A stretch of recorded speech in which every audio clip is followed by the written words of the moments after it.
I literally have just woken up. I'm half asleep, minus like just briefly getting a drink and brushing my teeth.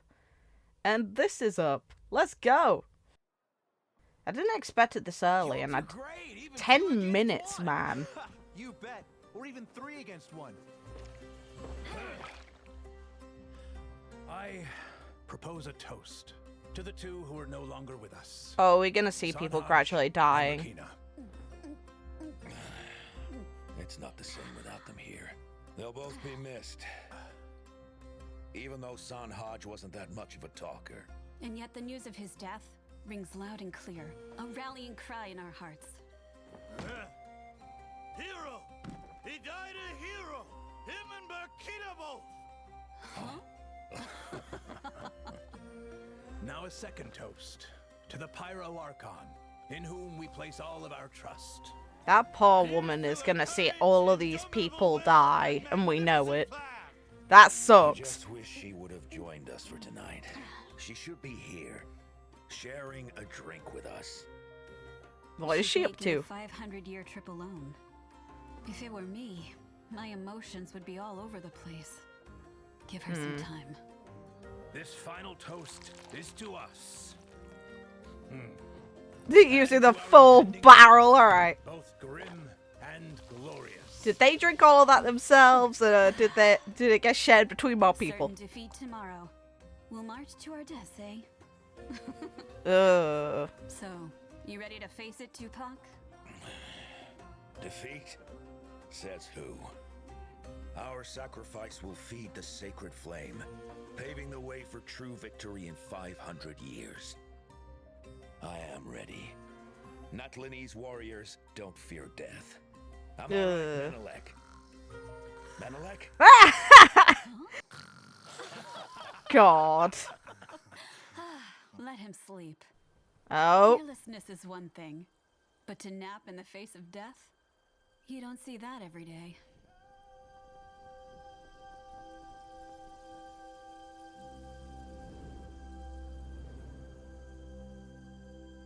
Sunset.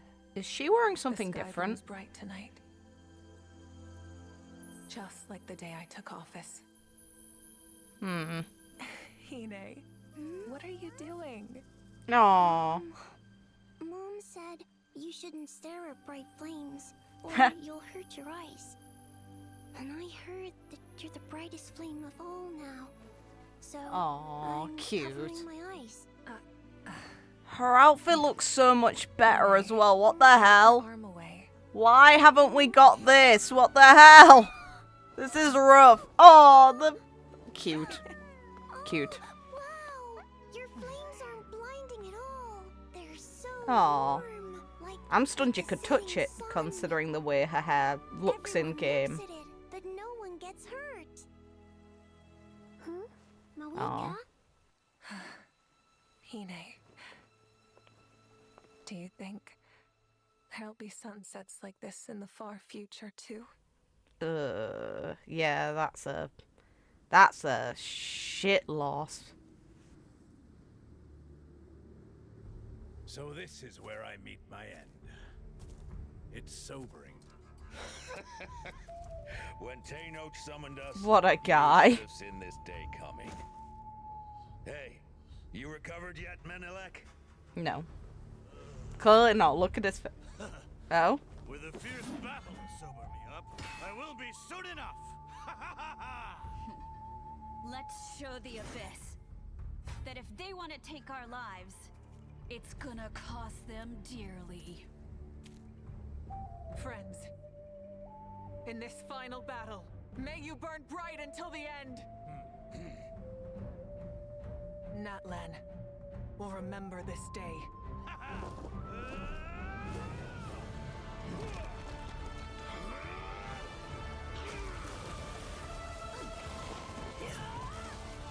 It's neat to see how Vision users' abilities look actually in the animation itself. Oh, hi! Oh, is that meant to be the big dragon thing we're gonna be killing? Menelek's headlock was so Sure. strong, it outlived him. That Ooh. giant beast suffocated to death because it couldn't break free from a dead man's grip. What a guy. Sunjata fell too soon. If he hadn't taken that hit to save Wanjiru, he'd have lasted a lot longer. A senseless sacrifice, considering we were all gonna die anyway. Tupac. You're awake. I knew you'd pull through. To keep the plan on track, I thought I'd give you a lift here. You're... He's gonna die as well. Yeah, there it is. Look. They've managed to cover that up actually very well in the framing. It's very nice to see an animation, and it's been a bit. You have to burn on and never go out.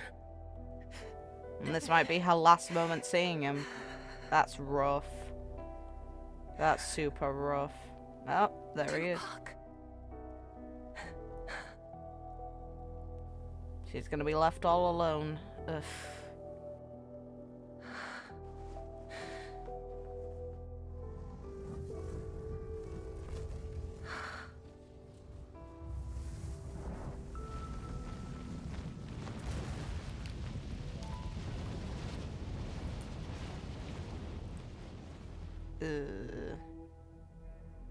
Rough. Very rough.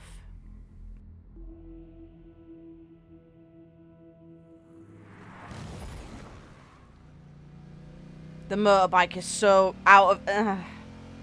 God damn it, man. Why couldn't they have just picked literally anything else? Literally just have the Saurians come to her. The motorbike is That so... sunset is the only thing in sight. I don't know how far I've come.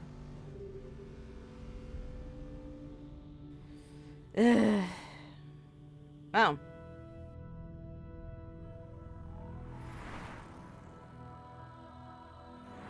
Oh, I seen time move. I don't Yeah, even know fair where this enough. road leads.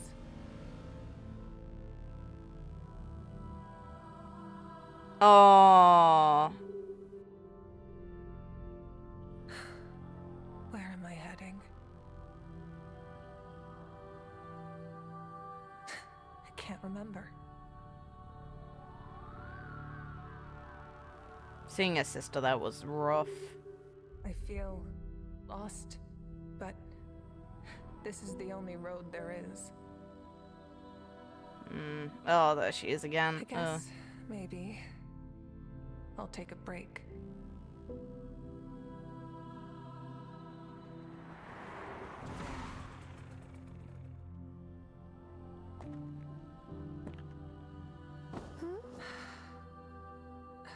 Who are you? Why are you here?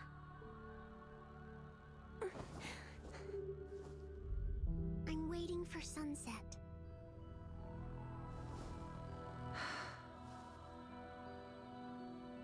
But it never sets here.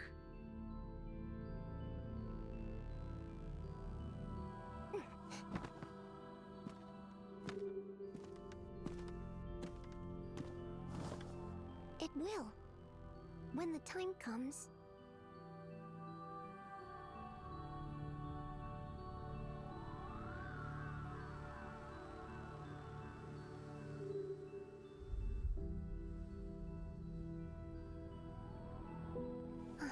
Oh, she looks... Ooh, they caught dead inside. Jesus Christ. Have you heard the saying? After the evening flame burns away all evil, the peaceful night will finally arrive. The evening flame. Hey sis, you have a mission to do. Remember?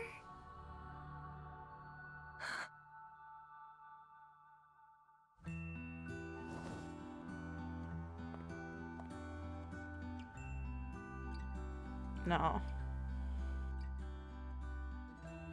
I do. There's people watching this sky. I can't keep them waiting.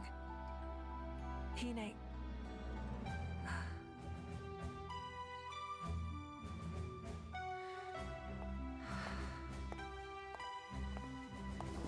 That's right.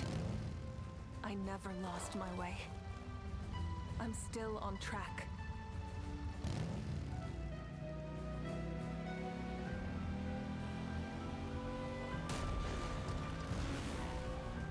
My destination has been right there all along.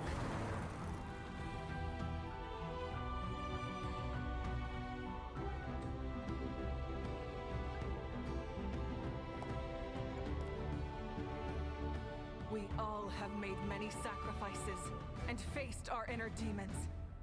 But finally, we are here.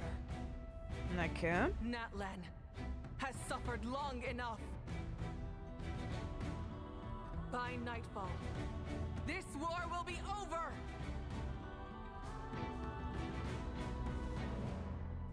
Hey. For Natlan! Oh, a little bit of time on it. Okay. Anything more? Nope. That was really good. Just because of the way that this is going to end up working, because I'll probably be editing today instead, because Friday I ended up kind of busy.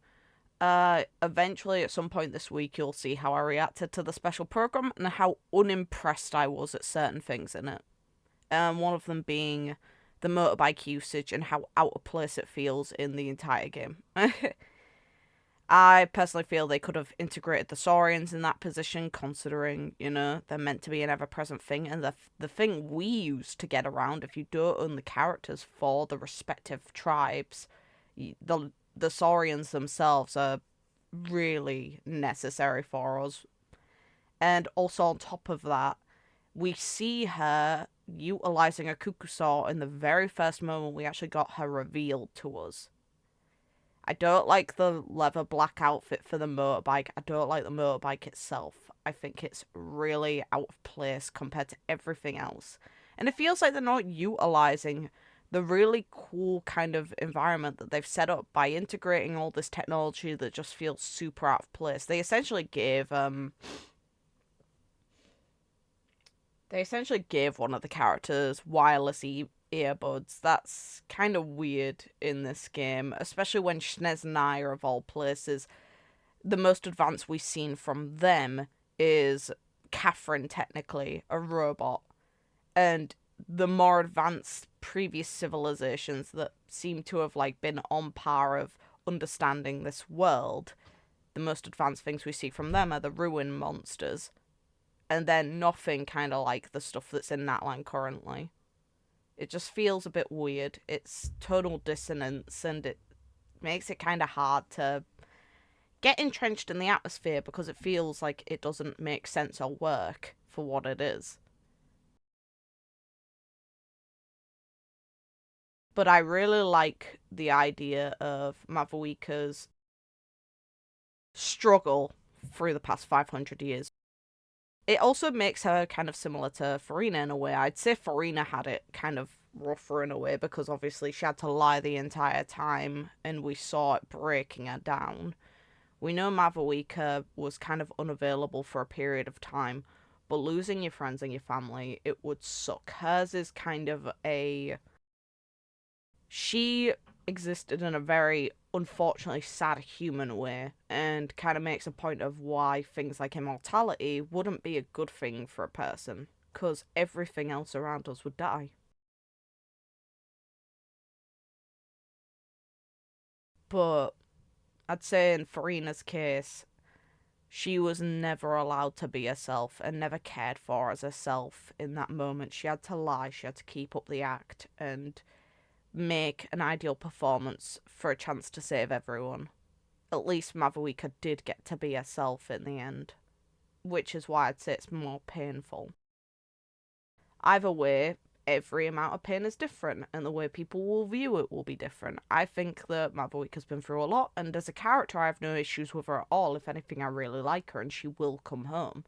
I just don't like elements of her design, and that's a shame. We'll see how they pull it all off at the end. The update is literally at the end of this month / the beginning of next year. I'm looking forward to seeing it, and it'll be fun, hopefully. I've not been as hyped for this as I have other updates, though. I don't think the break in between, well, between Chapter 4 and Chapter 5, having that interlude, I don't actually think it was a good idea for tone setting, because it's just given me time to mellow on the idea while I've been playing other stuff. I hope that when it actually comes around, it's worth other people's excitement and it ends up actually genuinely enjoyable. I'm curious how next year's going to go, considering they've mentioned a new area that isn't actually Snezhnaya, the main area itself, and instead an outskirt area. I wonder if they're going to build us up to it, and if we are, then I wonder if the other Archons will be involved, or if they're going to involve the other Archons after we deal with Snezhnaya, so we have all Archons present. It'll be neat. Either way, I'm looking forward to kind of the build-up of that and the idea that could come from that kind of out-of-the-way feeling if we don't immediately go to Snezhnaya. I'm looking forward to seeing the end of this version. I'm looking forward to seeing how the story progresses. Hopefully, I'm not being a killjoy on this. I do genuinely really like some of the characters presented here. I think that Natlan's done the best in character development across the board. Like, there isn't a character I dislike from Natlan. If anything, there's something memorable about each of them, and I think that's very, very good. I think how they handled Kyuichi was really, really powerful.